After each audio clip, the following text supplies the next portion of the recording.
Hello दोस्तों, स्वागत है आपका अपने YouTube चैनल मैथ्स मजाक पर। और मैं हूं दोस्तों इंजीनियर केजे सर। तो हम लोग त्रिकोणमिति पढ़ रहे हैं, त्रिकोणमिति ट्रिग्नोमेट्रिक, है ना। तो पिछला क्लास में इंट्रोडक्शन हम दिए थे और उम्मीद है कि वो इंट्रोडक्शन समझ में आया होगा और आप लोग वीडियो को जरूर देखे होंगे। अगर नहीं देखे हैं तो पहले आप उस वीडियो को देखिए, फिर यहाँ पर आइएगा, सारा कुछ समझ में आएगा। ठीक है, आज हम लोग जो टॉपिक पढ़ने वाले थे वो पाइथागोरीय त्रिक। पिछले क्लास में हम लोग पाइथागोरीय त्रिक के बारे में जानना चाह रहे थे, लेकिन समय के अभाव के कारण हम लोग नहीं जान पाए थे। आज हम लोग जरूर पाइथागोरीय त्रिक के बारे में बात करेंगे। तो पाइथागोरीय त्रिक को हम लोग जिक्र करते हैं, लेकिन उससे पहले एक बात मैं बोल रहा हूँ कि मेरा वीडियो को शुरू से लास्ट तक देखिएगा और अगर पसंद आए तो लाइक, शेयर, कमेंट और सब्सक्राइब जरूर कीजिएगा। सब्सक्राइब करने के बाद बेल आइकन को दबाकर नोटिफिकेशन ऑल कर लीजिएगा, ताकि जब भी मैं वीडियो डालूँ तो सबसे पहले आपके मोबाइल तक पहुँच जाए। और हाँ, एक और बात, अगर आपको लगता होगा कि आपके लाइक करने से या शेयर करने से हमें पैसा मिलता है, तो ऐसा कुछ नहीं है, बस हौसला मिलता है। और हौसला से ही हमें पढ़ाने का दिल करता है और हम चाहते हैं कि आपको अच्छी अच्छी बात सिखा दें। ठीक है, तो लाइक, कमेंट और शेयर करना न भूलें। तो आइए क्लास को शुरू करते हैं। और ये आज हम लोग पाइथागोरीय त्रिक, पाइथागोरस थ्योरम से हम लोग बात करेंगे। पाइथागोरीय त्रिक क्या होता है उसके बारे में हम लोग देखते हैं। तो पाइथागोरीय त्रिक जो है ये पाइथागोरस साहब ने दिया था। ठीक है, और इनके त्रिक के हिसाब से ये केवल लागू होता है समकोण त्रिभुज में। ठीक है, ये ऐसा इनका कहना था कि किसी समकोण त्रिभुज में, किसी समकोण त्रिभुज में कर्ण का वर्ग शेष दो भुजाओं के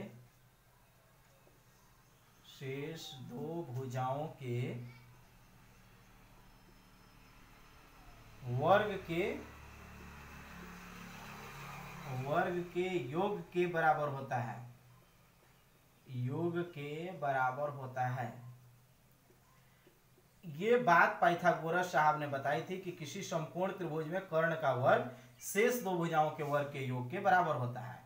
और इसको हम लोग अगर मैथमेटिकली बात करें, गणितीय रूप से, तो गणितीय रूप से इसको हम लोग क्या लिखते हैं, तो ये देखो, कर्ण का वर्ग मतलब कि ये कर्ण, तो ये कर्ण का वर्ग जो होता है ये बराबर होता है किसके, लंब का वर्ग। शेष दो भुजा को क्या बोलते हैं समकोण त्रिभुज में, पिछले क्लास में जिक्र किए थे ना कि लंब और आधार बोलते हैं। तीनों भुजा का नाम है लंब, कर्ण और आधार। तो इन्होंने बोला था कि किसी समकोण त्रिभुज में, समकोण त्रिभुज कहने का मतलब ये इस टाइप का त्रिभुज, दिमाग में तो आ रहा होगा, ये इस टाइप का त्रिभुज होता है समकोण, ए बी और ये सी। तो ये यहाँ पर हुआ ए बी सी। तो यहाँ पर देखो, कल मैं बता रहा था पिछले वीडियो में, आप देखो वहां पर बेसिक क्लास को देखे होंगे तो आपको याद होगा, और नहीं तो यहाँ पर फिर से मैं समझा रहा हूँ कि ये देखो, ये ए बी है भुजा, ये बी सी है और ये ए सी है। तो सबसे पहले इस भुजा में हम लोग कर्ण ढूंढना शुरू करते हैं। तो कर्ण को ढूंढते हैं तो उसका शर्त ये है कि 90 डिग्री के सामने वाली भुजा कर्ण होती है, या यूं कहें कि 90 डिग्री जो दो भुजाओं से मिलकर बनती है वह कर्ण नहीं होता है। उसके अलावे जो तीसरी भुजा होती है वही कर्ण होती है। मतलब इसके सामने वाली भुजा ये है, तो ये कर्ण है। ये क्या है, कर्ण है। ये हाइपोटेन्यूस है। ठीक है, अब ये दो भुजा जो बचा, तो अगर यहाँ पर कोण दिया हुआ रहेगा तो ये आधार होगा, और अगर यहाँ पर कर्ण ये थीटा दिया रहेगा, कोण दिया रहेगा, तो ये आधार हो जाएगा। मतलब आधार और लंब जो होते हैं आपस में चेंज हो सकते हैं, लेकिन कर्ण कभी नहीं। क्यों? क्योंकि कर्ण जो होता है समकोण त्रिभुज की सबसे बड़ी भुजा होती है। समझ में आ गई बात? तो अब देखो, कर्ण का वर्ग बराबर लंब का स्क्वायर प्लस आधार स्क्वायर। इसको अंग्रेजी में हम लोग ऐसे लिख सकते हैं क्या, एच स्क्वायर बराबर P square plus B square. बिल्कुल लिख सकते हैं ना। पिछले क्लास में हम बताए थे ना कि H मतलब क्या, हाइपोटेन्यूस, और हाइपोटेन्यूस मतलब क्या होता है, कर्ण। उसी तरह P, तो P मतलब परपेंडिकुलर और ये लंब, और ये B क्या है, बेस। बेस मतलब क्या होता है, आधार। तो यहाँ तक बात समझ में आ गई ना? बिल्कुल आया होगा। अब देखो, इसी से हम लोग और दो सूत्र बना सकते हैं। कैसे? तो यहाँ पर देखो, H square is equal to P square plus B square है। समीकरण जो चैप्टर पढ़ाए थे तो वहां पर हम क्या बताए थे, अगर इसको इस साइड लाया जाए तो ये चिन्ह जो है पलटता है। मतलब ये प्लस है तो इधर माइनस हो जाएगा, इधर माइनस है तो इधर प्लस हो जाएगा। तो ये देखो, H square minus P square अगर किया जाए, मतलब ये प्लस में है, इधर आकर क्या हो गया, माइनस, तो बराबर बी स्क्वायर हो गया कि नहीं। इसका मतलब है कि बी स्क्वायर निकालना हो तो एच स्क्वायर माइनस क्या करेंगे, पी स्क्वायर करेंगे, ठीक है। और अगर इस b को ही ले आए, ये प्लस में b है, इधर ले आए तो ये भी तो सेम हो जाएगा, H square minus B square is equal to P square. मतलब क्या, ये जो हो गया H square minus B square बराबर पी स्क्वायर। इसका मतलब है कि पाइथागोरीय त्रिक ये होता है, लेकिन इसी के आधार पर हम लोग ये दो फार्मूला भी बना सकते हैं और इन्हें भी हम लोग पाइथागोरीय त्रिक ही कह सकते हैं। और देखो कहीं कहीं आपको लिखा हुआ क्या मिलेगा, एच इज इक्वल टू, तो ये देखो स्क्वायर है, इधर आकर प्लस माइनस होकर रूट ओवर होता है P square plus B square. लेकिन यहाँ पर ये प्लस माइनस हम लोग नहीं देकर केवल प्लस देते हैं, और उसके पीछे रीजन ये है, ये कर्ण जो होता है ये लंबाई होता है, और लंबाई जो होता है कभी भी माइनस में नहीं होता है। कर्ण एक तरह का लंबाई ही है ना, यहाँ से यहाँ तक, तो ये कभी भी माइनस में नहीं होगा। जब भी होगा तो किस में होगा, प्लस में होगा। मतलब कर्ण कभी माइनस में नहीं होता है। इसका मतलब है कि h बराबर root over P square plus B square होगा। उसी तरह अगर यहाँ पर हम लोग करें तो b बराबर हम लोग लिख सकते हैं root over H square minus P square, और इसको अगर किया जाए तो ये हो जाएगा p बराबर root over H square minus B square. तो ये हो गया इसका भर्जन। मतलब ऐसा भी कहीं कहीं लिखा हुआ मिल जाएगा, तो घबराना नहीं है, यही वाला ये है पाइथागोरीय त्रिक। अब उम्मीद है कि सबको समझ में आ गया होगा, ठीक है। तो अगर आ गया है तो हम लोग आगे बढ़ते हैं और पाइथागोरीय त्रिक से रिलेटेड एक दो क्वेश्चन बनाते हैं। तो इससे क्या होगा, एक दो क्वेश्चन को बनाने के बाद आपके दिमाग में कंसेप्ट आ जाएगा, लॉजिक आ जाएगा। तो आइए चलते हैं क्वेश्चन की ओर और फिर हम लोग देखते हैं पाइथागोरीय त्रिक से रिलेटेड क्वेश्चन को कैसे सोल्व किया जाता है।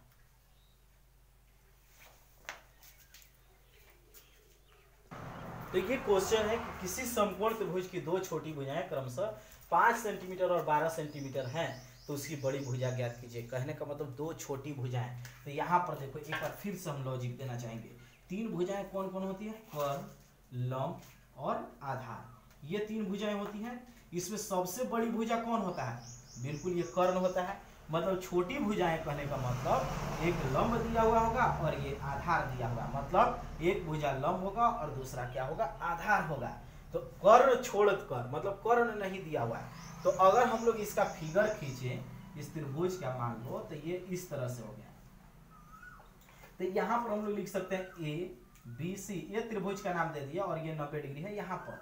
तो 90 डिग्री के सामने की भुजा कर्ण होती है, मतलब ये वाली भुजा ये कर्ण हो गया, एच हो गया, और इसी एच का मान सबसे बड़ी भुजा उसकी बड़ी भुजा, तो बड़ी भुजा ही कर्ण होती है ना, तो बड़ी भुजा का मान नहीं दिया हुआ है। लेकिन दिया हुआ है छोटी भुजाएं क्रमशः 5 सेंटीमीटर और 12 सेंटीमीटर है, मतलब ये छोटी भुजाएं हैं। यहाँ पर डिफाइन नहीं किया है कि लंब और आधार दिया हुआ है, मतलब हम लोग किसी को भी लंब ले सकते हैं और किसी को भी आधार ले सकते हैं। आंसर में कोई फर्क नहीं पड़ेगा। क्यों, क्योंकि देखो एक बात सुनो, एच स्क्वायर का फॉर्मूला होता है P square plus B square. लेकिन अगर कोई बंदा लिख दे एच स्क्वायर बराबर B square plus P square, तो क्या ये गलत है, बिल्कुल गलत नहीं है। क्यों, क्योंकि यहाँ पर B square plus P square मतलब पहले हम लोग 2 का स्क्वायर जोड़ 3 का स्क्वायर करेंगे या 3 का स्क्वायर जोड़ 2 का स्क्वायर, क्या फर्क पड़ता है, 2 दूना 4 होगा और 3 का स्क्वायर 9 होगा, मतलब ये 13। लेकिन इसको करें तो 9 और 4 13, तो ये दोनों में फर्क हो गया, क्या कोई फर्क नहीं हुआ। इसका मतलब है कि इन दोनों में से अगर किसी को भी P के जगह पर रख दें या किसी को B के जगह पर रख दें तो भी आंसर में कोई फर्क नहीं पड़ेगा। और चूंकि क्वेश्चन में ये नहीं दिया हुआ है कि कौन P है कौन B है, तो हम लोग किसी को भी P मान सकते हैं और किसी को भी B मान सकते हैं। समझ में आ गई बात। तो इस क्वेश्चन को हम लोग सोल्व करते हैं, समझ में आया है। तो जब इसको सोल्व करेंगे तो यहाँ पर हम लोग क्या लिखेंगे, तो गिवन में लिखेंगे, चलो गिवन में हम लोग ले लेते हैं खुद से ही कि P बराबर 5 दिया हुआ है और B बराबर दिया हुआ है 12 सेंटीमीटर और H का मान निकालना है। तो यहाँ पर हम लोग क्या लिखेंगे, वी नो दैट, हम जान रहे हैं। क्या जानते हैं हम लोग, बताओ, कि एच स्क्वायर बराबर P square plus B square. यहाँ पर अकॉर्डिंग टू पाइथागोरियन थ्योरम हो गया है ना। तो एच स्क्वायर नहीं पता, पी का मान तो पता है 5 का स्क्वायर और ये 12 का स्क्वायर, ठीक है। तो अब देखो एच स्क्वायर बराबर कितना हो गया, 25 प्लस 144, 5 का स्क्वायर 25 और 12 का स्क्वायर 144, मतलब H square is equal to कितना हो गया, 169। तो अब देखो ये अभी थोड़ी देर पहले बताया कि ये जब स्क्वायर जाएगा तो इधर होकर रूट हो जाएगा, और यहाँ पे प्लस माइनस नहीं लेंगे, क्यों? क्योंकि h हमेशा लंबाई होता है और लंबाई कभी भी माइनस में हो ही नहीं सकता है। तो यहाँ पर हो गया h का मान कितना, √69 कितना होता है 13। तो इसका मतलब है कि इसमें सबसे बड़ी भुजा जो है वो कितनी ऊंची है, तो 13 सेंटीमीटर ऊंची है।